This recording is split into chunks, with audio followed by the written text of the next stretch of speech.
प्यारे दोस्तों, बहुत-बहुत स्वागत है आपका अपने चैनल यूजीसी नेट साहित्य दर्पण में। तो जैसा कि आपको पता है कि हम इस चैनल के माध्यम से NTA NET, JRF, SET, TGT, PGT, D triple SSB, KVS, NVS की तैयारी करते चले जा रहे हैं। बहुत हमारे कई मित्र ऐसे कमेंट किए थे कि मैम एकलव्य आवासीय विद्यालय के बारे में कुछ बताएँ। तो कई बार मैंने फ़ोकस तो नहीं किया, लेकिन इस बार मुझे लगा कि एक छोटा-सा वीडियो आपको डालना चाहिए आपके लिए। हो सकता है इसके व्यूअर्स बहुत कम हो मेरे, बाकी आपको पता है ज़्यादा से हमारे व्यूअर्स नेट, जेआरएफ, सेट के ही हैं। तो फ्रेंड्स जिनके लिए ये वीडियो इम्पोर्टेंट है, वो ज़रूर देखें। वीडियो देखने के बाद आप लाइक और सब्सक्राइब करके जाएँ चैनल को। एक छोटा-सा कमेंट करके बताएँ कि क्या ये वीडियो आपके लिए कितनी लाभप्रद हुई, है ना? ताकि मैं ऐसे ही आपके लिए कुछ वीडियोज़ इम्पोर्टेंट डालती चली जाऊँ। तो देखिए यहाँ पर 2 कमेंट हमने लिए हैं। एक निर्मला जी हैं, इनका कमेंट था काफ़ी हम्बल रिक्वेस्ट इन्होंने किया है। दूसरा कमेंट था अनिल कुमार जी का, इन्होंने कहा है कि मैम एकलव्य आदर्श विद्यालय के लिए सिलेबस में पीजीटी के लिए सीबीएसई 11th-12th और टीजीटी के लिए सीबीएसई 9th-10th दिया हुआ है, तो क्या इन पुस्तकों से परीक्षा पास की जा सकती है?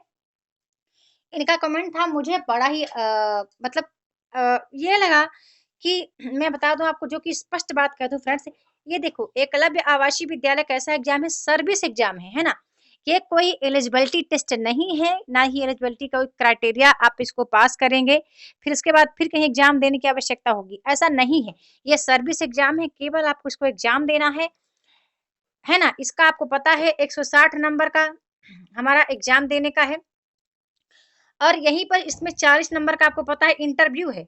तो 200 नंबर में आपको कितने मार्क्स लाने हैं, कैसे लाने हैं, क्या-क्या मैं सब कुछ अभी आज स्पष्ट कर दूँगी इस छोटी-सी वीडियो के माध्यम से। वीडियो के साथ बिल्कुल बने रहें और आपको पता है इसमें माइनस मार्किंग भी है, तो उसका भी मैं आपको समझाऊँगी कैसे आपको करना है। ये जो आपने कमेंट किया है, इसका भी मैं आपको बताने वाली हूँ कि किस तरह आपको क्या इसको पढ़ने भर से आपका एग्ज़ाम पास होगा कि नहीं होगा? क्या चीज़ें हैं, डिफ़िकल्टी लेवल क्या है? क्योंकि आपको पता है वहाँ नोटिफ़िकेशन में स्पष्ट लिखा है फ्रेंड्स कि 10th-12th के बाद ग्रेजुएशन का डिफ़िकल्टी लेवल होना चाहिए पीजीटी के लिए, है ना? ऐसा लिखा है। तो चलिए बात करते हैं सबसे पहले आप हम इसकी कि हमें किस में कितना स्कोर करना है। यदि आप बिल्कुल सीरियस हैं तो वीडियो को बड़े ध्यान से देखिएगा। तो हम आ गए हैं पीजीटी की सिलेबस के पास, है ना? ये हमारा पीजीटी का सिलेबस है और इसी तरह का टीजीटी का भी है, आप बड़े ध्यान से देखना है ना, क्या इम्पोर्टेंट है थोड़ा-सा एक बात आपको कह दूँ कि ये जो आप देख रहे हैं, एक हमारा सब्जेक्ट नॉलेज 80 मार्क्स का है, दूसरा हमारा टीचिंग एप्टीट्यूड पेडोलॉजी 20 मार्क्स का है। यदि आपने ध्यान से नोटिफ़िकेशन ना देखा हो, तो मैं आपको अवगत करा दूँ कि वहाँ पर दिया है कि जो आपका मेरिट लिस्ट बनेगा, बिल्कुल सब्जेक्ट नॉलेज और यहाँ पर जो टीचिंग एप्टीट्यूड है, दोनों के स्कोर को मिलाकर बनेगा। तो आप याद रखो फ्रेंड्स कि जब सीरियस हैं एग्ज़ाम को, आपको चाहिए ये एग्ज़ाम, ये मतलब ये पद आपको चाहिए, है ना? तो ये मत देखो कि किस स्टेट में कितने पद हैं या किस कैटेगरी में कितने पद हैं, आपको केवल 1 पद चाहिए और आज से डट जाओ 1 पद की तैयारी के लिए और ये बिल्कुल इस पर फ़ोकस करो। ये जो 100 मार्क्स का है ना? 100 मार्क्स का इसमें इतनी तैयारी कर लो कि आपको 90 तो लाना ही लाना है। 90 लाना ही लाना है और बाकी आगे ही बताती चली जाऊँगी किसमें कितना स्कोर करोगे तो ही आपका एग्ज़ाम क्वालीफाई होगा और आप मेरिट लिस्ट में आओगे और मेरिट लिस्ट ही नहीं, आप एक दिन इस पद पर आप प्रतिष्ठित हो जाएँगे, है ना? बड़े ध्यान से वीडियो को देखते चले जाना। और बताना चाहूँगी मेरे पास पुस्तकें हैं फ्रेंड्स आरोह और वितान की क्लास 10th की 12th और 11th दोनों की मेरे पास पुस्तकें हैं। मैं आपको बता दूँ जब मैंने पुस्तकों को एनालाइज़ किया तो मैं थोड़ा-सा यदि आपका कमेंट था कि क्या 12th और 10th के बुक पढ़कर ही हम क्वालीफाई एग्ज़ाम कर सकते हैं? मैं बता दूँ जो वहाँ पर रचनाकार दिए गए हैं, चाहे आप काव्य खंड पढ़ें, चाहे आप गद्य खंड पढ़ें, जैसे हरिवंश राय बच्चन जी हो गए, है ना? शमशेर बहादुर सिंह हो गए, तुलसीदास हैं और मुक्ति बोध हो गए, रघुवीर सहाय हो गए, तो इनकी कविताओं को पढ़ने के बाद पीछे जो अभ्यास प्रश्न दिया गया है, केवल भावार्थ पूछ लिया गया है या इनमें मुहावरे कैसे लगे हुए हैं, कुछ तर्क-वितर्क आधारित प्रश्न बने हैं, तो मान के चलो कि उसको बस पढ़ के एग्ज़ाम क्वालीफाई नहीं होगा क्योंकि वहाँ दिया है ग्रेजुएशन का डिफ़िकल्टी लेवल। आपको हिंदी साहित्य का इतिहास पढ़ना पड़ेगा। आप देखेंगे हिंदी साहित्य का इतिहास में से प्रश्न बनने के चांस हैं, वो भी वन लाइनर ही बनेंगे। ये ज़्यादा डिफ़िकल्टी लेवल भले दिया है, इतना डिफ़िकल्ट फ्रेंड्स आएगा नहीं क्योंकि आपको पता है कि इसका जो एग्ज़ाम है ईएमआरएस का पहली बार एग्ज़ाम हो रहा है।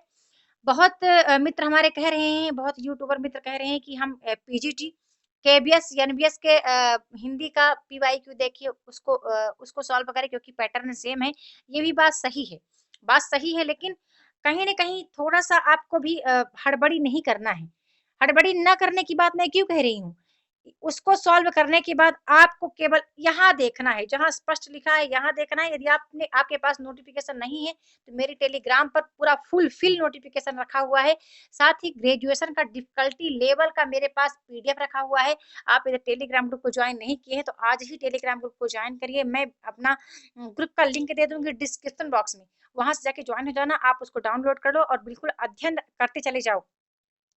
अब मैं बात करती हूँ सीरियस विद्यार्थियों के लिए कि जनरल इंग्लिश है ना? अब एक बात और कह दूँ यहीं पे आपको पता है कि यदि आपने माइनस मार्किंग है, किस तरह का माइनस मार्किंग है? यदि आपका 4 प्रश्न गलत होता है तो एक सही प्रश्न का उत्तर आपका काट लिया जाएगा, है ना? ये आपने पढ़ा होगा नोटिफ़िकेशन में। तो ये गलती नहीं करनी है, क्यों नहीं करनी? क्योंकि ये सर्विस एग्ज़ाम है और आप इस सर्विस को लेना है। यदि लेना है तो केवल उतना तैयार करो जितना आपका होना चाहिए, है ना? जनरल इंग्लिश में देखो कि क्या-क्या चीज़ें हैं जिस पर आपका कमांड अच्छा है, जैसे आपका टेंस अच्छा है, वॉइस अच्छा है, नरेशन अच्छा है ना? सिनोनिम्स, एंटोनिम्स सबका अच्छा है, तो केवल 10 में से आपको 6 या 7 नंबर लाना है ना? 6 नंबर ही 10 में से आप अपने तैयार तैयार रखो। सामान्य हिंदी की बात करूँ, सामान्य हिंदी में फ्रेंड्स आप ऐसे 7-8 नंबर का बिल्कुल कन्फर्म करो, है ना? ये बिल्कुल ईज़ी है, सामान्य हिंदी में आप 10 में 10 भी कर सकते हैं, नहीं कर सकते तो भी आप 8 नंबर का करो। उम्मीद करती हूँ कि आपने पेन कॉपी लेकर बैठा होगा। मेरी बात को आप ध्यान से सुन रहे होंगे। इसको आप कट करो, इस पर टाइम व्यर्थ मत करो। सामान्य ज्ञान, करंट अफेयर्स कहाँ से पूछा जाएगा कुछ भी आपको पता नहीं है। आप इसको तभी वहाँ करना जब आप श्योर रहेंगे, है ना? आपको अपने जो सही नंबर का सही प्रश्न आपने जो किया है उसका मार्क्स आपको नहीं माइनस में ले जाना है। ठीक है? इसलिए इसको आप कट कर दो। जो तैयार करना है उसको तैयार करो, है ना? ऐसे ही तैयार करते हैं फ्रेंड्स स्मार्ट लोग। स्मार्ट स्टडी इसी को कहते हैं फ्रेंड्स। जो स्मार्टली पढ़ते हैं, जिनको एक सर्विस एग्ज़ाम लेना होता है, वो ऐसे मतलब व्यर्थ का नहीं पढ़ते चले जाते। जहाँ उनको लगता है कि मेरा कमांड अच्छा है, मुझे लगता है कि इसमें मैं जीत जाऊँगा, वो उसी पर फ़ोकस करते हैं। तो आपको ऐसे ही करना है। एनालिटिकल एबिलिटी आपकी का कितना तैयार है वो आप खुद जानते हैं। जितना भी तैयार हो 15 में से आप 10 से 12 की तैयारी करके रखो कि 10 से 12 मार्क्स लाना ही लाना है। कंप्यूटर दक्षता आपको पता है, कंप्यूटर का नॉलेज सभी को पता है, सभी को है आजकल। तो 5 में से यार 3-4 तो लाना लाज़मी है ना? 3 से 4 आप बिल्कुल ला सकते हैं, इसमें कोई दो राय नहीं है। फिर यहाँ पर एक क्वांटिटी एप्टीट्यूड टेस्ट है, तो इसमें आप कितना लाएँगे वो सब आप देखते चले जाएँ। 6-7 नंबर यहाँ भी आपको लाना पड़ेगा। फिर ये हमारा सब्जेक्ट नॉलेज आ ही गया। अब मैं आपको कुल बता दूँ 160 में से आप अपने तरीके से लगा लेना, यदि 160 में से 130 आपका सही होता है, कैसे भी करके आपका 130 सही होता है, तो याद रखना कि आप इस श्रेणी में आ रहे हैं, है ना? 130 बिल्कुल आपको लाना है 160 में से फ्रेंड्स मेरी बात को गाँठ बाँध के रख लो, कहाँ से लाना है, कैसे लाना है, ये आप जानो। लेकिन 130 लाना है, आपको पता है कि 40 नंबर का भी इंटरव्यू भी बाकी है, टोटल पूर्णांक 200 का है आपका ईएमआईआरएस का, ठीक है? तो 200 में 40 का आपका इंटरव्यू हो गया, ये 160 का आपका थ्योरिकल हो गया है, थ्योरी का प्रश्न आपका पीवाईक्यू की होगा, है ना? ऑनलाइन होगा, तो इसमें से 130 आप कैसे लाएँगे ये आप जानें और बाकी मैंने बता दिया सब कुछ कि किस तरह आपको करना है, क्या करना है, किसमें आपको अच्छे नंबर लाने हैं, क्या चीज़ें पढ़ लेनी है। उम्मीद करती हूँ कि ये वीडियो आपको पसंद आ रही होगी, मेरी बात आपके समझ में आ रही होगी। तो जब भी आप किसी पेपर की तैयार करने जाएँ, चाहे जो भी जिसकी तैयारी करें केवीएस हो, एनवीएस हो, पीजीटी, टीजीटी हो या नेट हो, तो उसको तैयार करते वक़्त सबसे पहले सिलेबस को देखिए कि कौन-सा टॉपिक है, जहाँ आपकी पकड़ अच्छी है। यदि इसकी पकड़ अच्छी है, देखो ये सब केवल आपके अवबोध के लिए है, केवल आपकी मानसिक दक्षता जाँचने के लिए है कि आपको इनका नॉलेज कितना है। बहुत महत्वपूर्ण है आपका ये दोनों टॉपिक बिल्कुल क्लियर होना, एक है सब्जेक्ट नॉलेज, एक है टीचिंग एप्टीट्यूड। ये दोनों इन्हीं के बेस पर आपका सिलेक्शन भी होना है। मेरी बात को ध्यान से सुन लो, नोटिफ़िकेशन में स्पष्ट लिखा है, यदि आपने नोटिफ़िकेशन नहीं चेक किया तो एक बार जाके चेक कर लेना, है ना? और नोटिफ़िकेशन में ही सब सारी चीज़ें स्पष्ट हो रखी हैं। ठीक है, तो आप अच्छे से तैयारी करते चले जाएँ, डरे नहीं। आपका जो ये था कि मतलब कि किस पुस्तक से पढ़ें, क्या आरोह वितान की जो सीबीएसई पैटर्न की पुस्तक है उसको पढ़ने से एग्ज़ाम क्वालीफाई हो जाएगा।